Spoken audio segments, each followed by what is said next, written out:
Kemenak Jambi, berjumpa kembali bersama saya Kurniati Ulfa dalam program Sebaiknya Anda Tahu.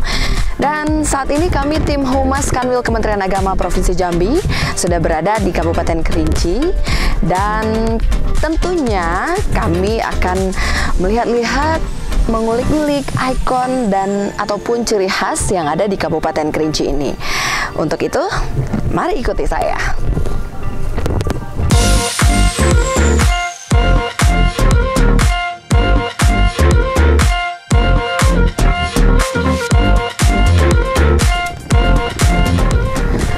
Nah, sahabat, saya sudah sampai di salah satu kebun ataupun ciri khas yang ada di Kabupaten Kerinci ini, yaitu kebun jeruk madu dan jeruk gergah. Bagaimana selanjutnya? Kita lihat dan eksplor yang ada di dalam kebun ini, sekaligus kita berbincang-bincang bersama dengan pemilik kebun jeruk madu dan jeruk gergah ini.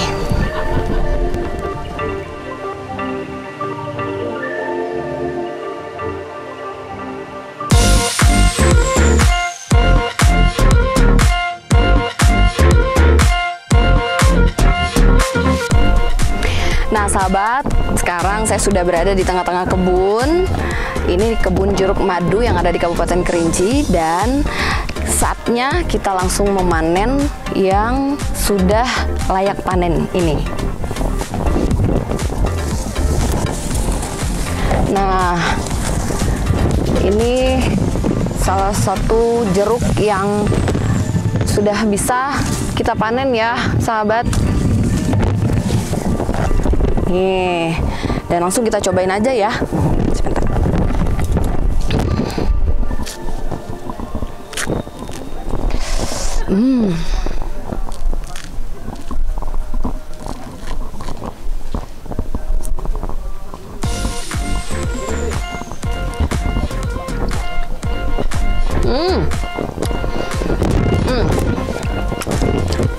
Ternyata sahabat,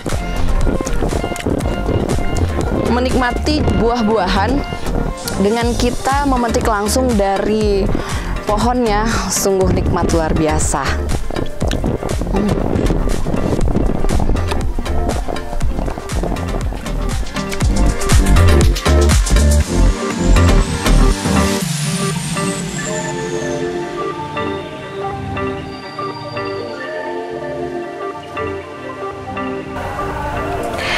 Nah sahabat, setelah tadi saya sudah berkeliling di area kebun jeruk ini, dan sekarang saya sudah bersama dengan pemilik dari kebun jeruk ini.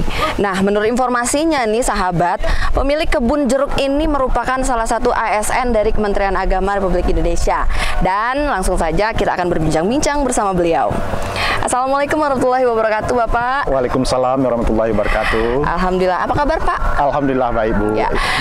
Senang sekali kami dari tim Humas TV Kanwil Kementerian Agama Provinsi Jambi sudah jalan-jalan ke Kerinci, dan sekarang kami diberi kesempatan untuk mengeksplor kebun milik Bapak. Nah, sebelumnya kenalan dulu nih Pak. Ya silakan. Dengan Bapak siapa Mang? Nama saya Fernando SAG. Wah, Pak Fernando SAG. Nah Bapak sebagai ASN Kementerian Agama Provinsi Jambi ini bertugas di mana Bapak? Di Kabupaten? Di Kepala Kantor Urusan Agama Kecamatan Batang Merangin, Kabupaten Kerinci, sekaligus kepala selaku penghulu muda. Oh. Penghulu di samping ASN kita tugas tambahan penghulu. Oh gitu. Ya. Nah sahabat, ternyata pemilik dari kebun jeruk ini selain ASN, beliau sebagai penghulu di kantor urusan agama Islam. Nah Pak, boleh diceritakan sedikit nih awal mula kebun ini hingga saat ini sampai panen. Boleh diceritakan Pak? Ya, terima kasih Bu. Jadi kebun jeruk ini awalnya itu tahun 2014, awal-awalnya di desa Lolo Kecil atau Lolo Gedang, Lolo Hilir, awalnya memulai menanam jeruk. Maka saya selaku ASN ikut berinisiatif untuk mengembangkan usaha pertanian ini. awalnya saya nggak punya modal. Pas tahun 2014, Kementerian Agama Republik Indonesia mendapat suatu berkah dengan diterbitkannya atau dibayarnya remunerasi tahun 2014 yang saat itu menterinya adalah Bapak Surya Dharma Ali. Maka dari Desember 2014 saya terima dana itu, dan 5 Februari 2015 jeruk itu awal saya tanam di sini.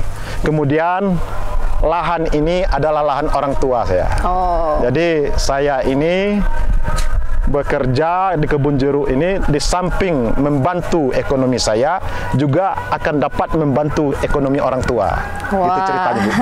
Ya, luar biasa sekali ya sahabat, dengan awal mulanya berdiri hingga bisa panen jeruk dari hasil jeruk ini. Nah, kalau boleh tahu juga Pak, ini jeruknya panennya ini bagaimana?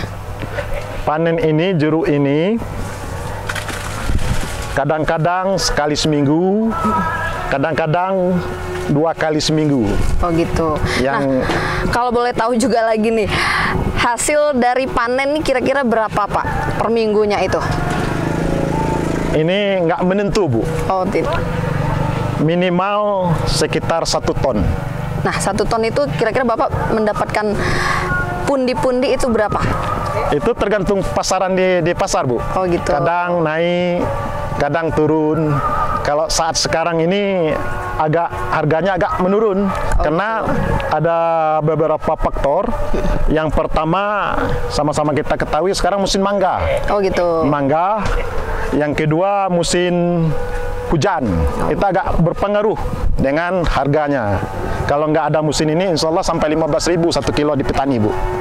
Nah Pak, tadi Bapak udah ceritakan panennya ini sekitar seminggu sekali atau 2 minggu sekali ya Pak ya. Nah, mengenai itu kira-kira berapa omset per minggunya itu Pak? Omset per minggu itu sesuai dengan harga pasar. Kalau harga seperti sekarang ini, musim hujan, di samping itu ada musim buah yang lain seperti mangga saya sampaikan tadi, itu minimal 1 minggu sampai 8 juta, kadang-kadang 10 juta per minggu. Alhamdulillah. Tentu banyak ya sahabat. Nah, selanjutnya nih Pak, dengan pengelolaan dari kebun jeruk ini sendiri, ada nggak nih suka dukanya dalam mengelolanya ini, terutama apakah ada diserang hama mungkin? Suka dukanya banyak mengurus jeruk ini, Bu. Kalau saat diserang hama, jeruk ini yang wajibnya, Bu, itu kita harus di-spray atau istilah kami di sini semprot. Disemprot. Untuk memberi obat hama dan juga perangsang buah. Itu maksimalnya paling lambat itu 3 minggu setelah penyemprotan pertama. 3 minggu. Yang jadi kendala kita saat musim hujan. Ini wajib disemprot. Kalau nggak disemprot, dia akan menjadi penyakit jeruk kita. Dia tidak akan berkembang, tidak berbuah, dan juga tidak mau besar buahnya. Nah, di samping itu pemupukannya. Pupuknya sekali sebulan itu harus dipupuk. Nah, dengan begitu ada tidak Bapak bekerja sama dengan pihak pertanian mungkin? Itulah kelemahannya kita di sini. Memang banyak di sini otodidak. Oh gitu. Belajar sendiri, cari bibit sendiri, tanam sendiri, cara pengelolaan pun sendiri-sendiri. Nggak ada penyuluh ngajarkan ini nggak. Oh, mungkin belum ada ya belum Pak. Ada. Dan sampai saat ini alhamdulillah Bapak otodidak dengan hasil yang alhamdulillah sangat luar biasa. Nah sahabat, di belakang saya nih sudah tersedia hasil panen ya Pak. Iya ya. Nah ini untuk pengklasifikasian buahnya sendiri ini seperti apa nih Pak untuk diproduksi nanti nih? Ya, jadi sebelum kita menjual ke tengkulak atau pengepul, ini jeruk setelah kita panen kita bagi 3. 3, ada kelas A namanya, kelas AB, ada juga kelas yang istilah kami di sini kelas koral. Yang kecil-kecil sebesar ini, yang dibilang tadi yang kecil-kecil itu yang manis. Oh gitu. Ya, yang besar, yang kelas A itu yang super. Yang super. Boleh dikasih tahu? Nah, ini yang super. Ini yang super, yang besar. Ini kalau sekarang harganya di Tengkolak 7.000 sampai 7,5. Oh, 7.000 per kilo di pengepulnya. Ya, ini yang kelas A. Kemudian dilanjut dengan ini yang istilah kami kelas AB. Menengah, yang kecil. Menengah. Ini agak sedang, sahabat. Agak sedang. Nah, mungkin sering kita ketemu yang ini. Ini harganya sekarang di petani 5.000. 5.000.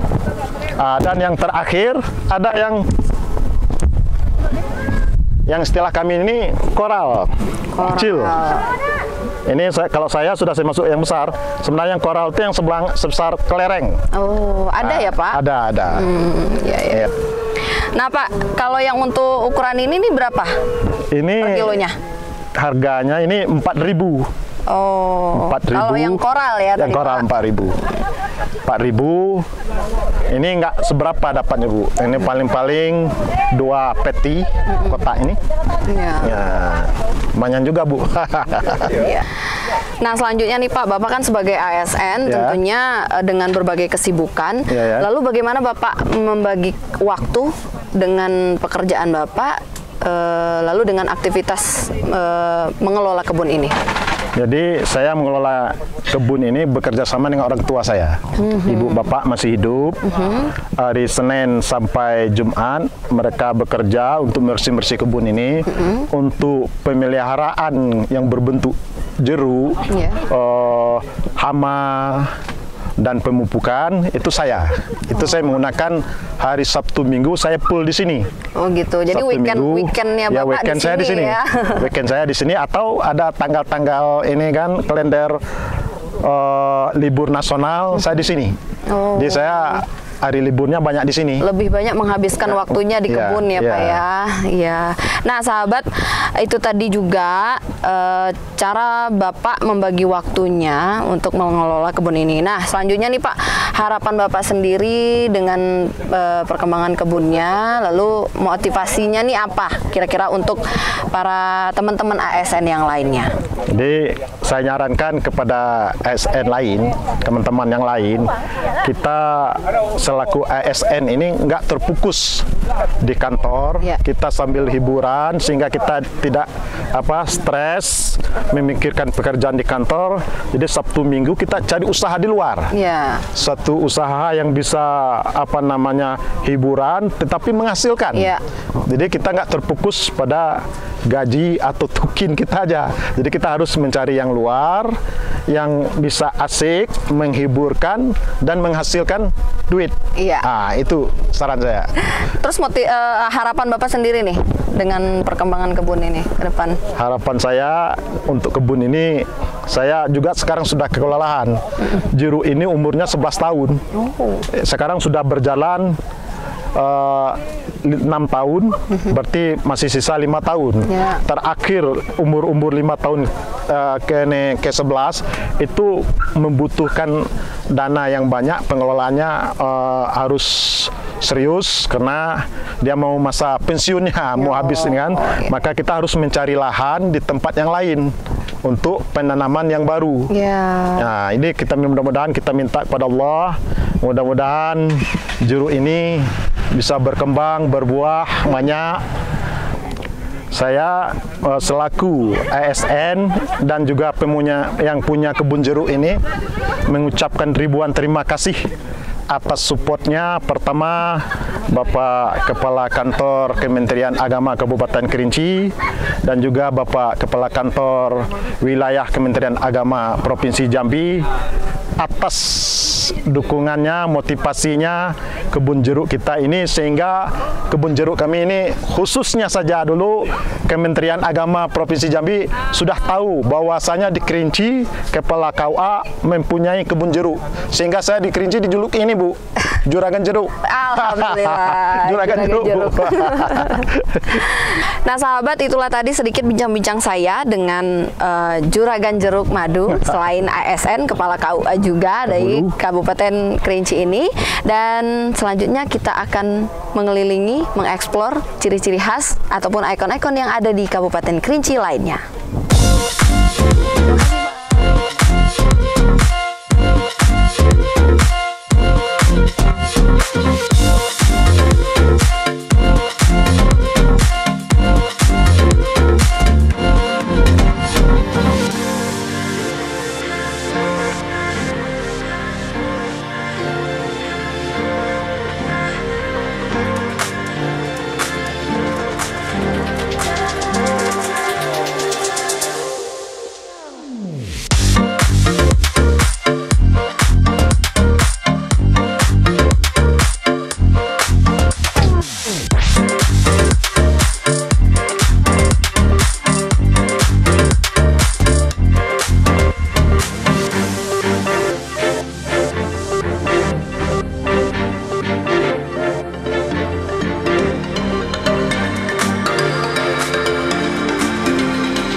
Sahabat Kemenak, saat ini saya sudah bersama dengan Bapak Kepala Kantor Kementerian Agama Kabupaten Kerinci, dan kita akan sedikit berbincang bersama beliau.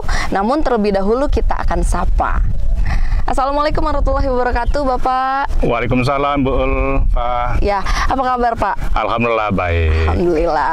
Nah Pak, kalau tadi kita udah jalan-jalan ke kebun salah satu ASN dari Kabupaten Kerinci.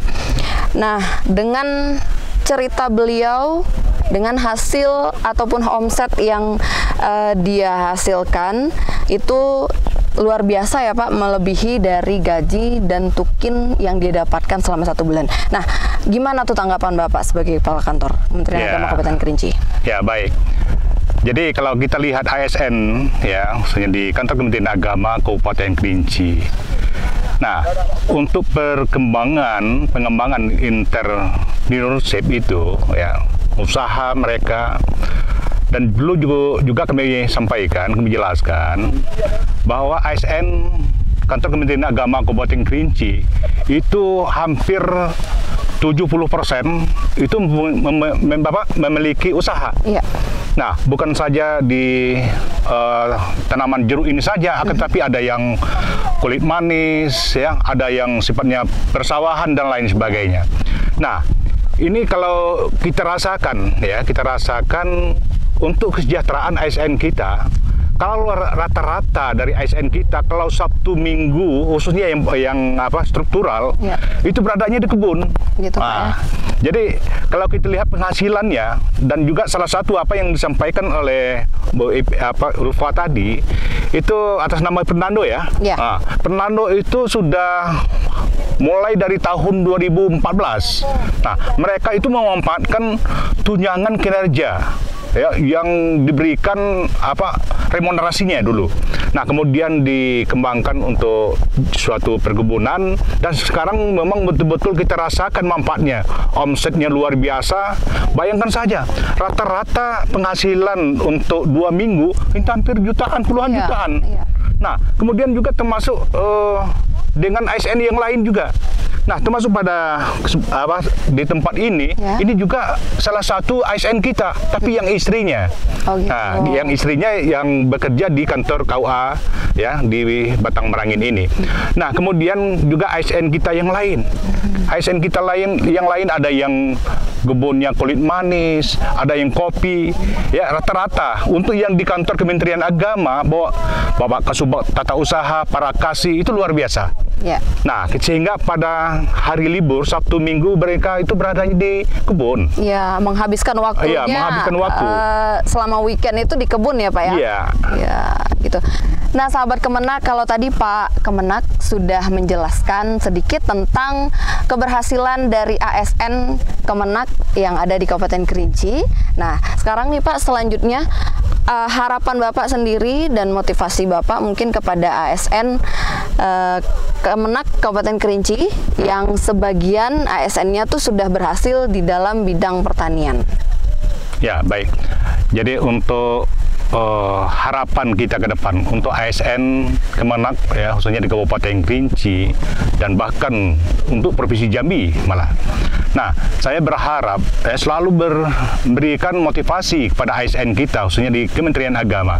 Makanya kalau ada acara-acara ya, terutama yang ada di Kabupaten Kerinci, kalau ada ibu-ibu minta jalan-jalan, oke, kita jalan-jalannya ke kebun salah satu ASN kita. Nah, intinya untuk memberikan motivasi ya, motivasi pada ASN kita, dan juga kita melihat ya pertanian yang dilakukan oleh ASN kita ini tergantung dengan kondisi daerahnya. Iya. Kalau untuk daerah Kayu Aro misalnya, nah mereka berpertaniannya kentang. Ya. Kemudian untuk bagian daerah Gunung Raya ini ya, yang cocoknya jeruk ya. Ada jeruk madu, kemudian ada jeruk gergah ya, sebagaimana yang kita lihat pada saat sekarang ini. Dan juga ada sebagian Kabupaten Kerinci yang berada di tengah-tengah. Nah, tengah-tengah cocoknya itu di persawahan. Ya, ada padi dan lain sebagainya. Nah, harapan kita mudah-mudahan dengan adanya keberhasilan dari ASN kita ya, yang sekarang ini hampir 60% sudah mengembangkan entrepreneurship-nya. Ya. Nah, kita mengharapkan ASN kita memang betul-betul bisa untuk memajukan ekonomi mereka. Nah, tidak cukup ya apa yang kita peroleh dari Kementerian Agama misalnya, mengandalkan gaji, ya, kemudian tunjangan kinerja dan lainnya, sangat terbatas. Itu kan sesuai dengan kemampuan kita. Apalagi menyangkut dengan tunjangan kinerja, itu kan reward. Kalau kita memang betul-betul bisa melaksanakan itu, maka kita bisa mendapatkan reward itu. Nah, tapi apabila kita kadang-kadang kita banyak yang tidak terlaksana, sehingganya tunjangan kinerja kita tidak sesuai apa yang kita harapkan. Nah, disitulah kita bisa ya, dengan pertanian ini kita bisa menambah omset kita. Nah, sahabat Kemenak Jambi, menarik sekali tentunya penjelasan dari Bapak Kemenak tadi mengenai keberhasilan salah satu ASN Kementerian Agama Kabupaten Kerinci, dan tentunya ini sangat memotivasi untuk ASN Kementerian Agama yang ada di Provinsi Jambi. Terima kasih Bapak atas waktunya. Baik, semoga sehat selalu dan sukses. Amin. Dan sahabat Kemenak, jangan lupa terus saksikan program-program Humas TV lainnya hanya di Humas TV, Inspiring Mindset Reform.